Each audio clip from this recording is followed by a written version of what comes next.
Hello, in this video I'm gonna show you how to power off your iOS 18 device.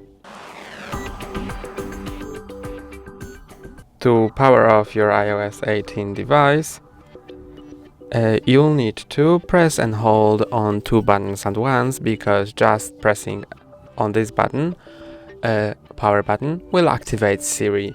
But if you want to power off your device, press power and one of the volume buttons.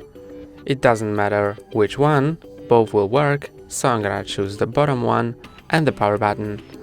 Let's press and hold on them, and now you can see that I have a power menu here. Let's just slide to power off. It may prompt you to confirm that you want your iPhone to remain findable after power off.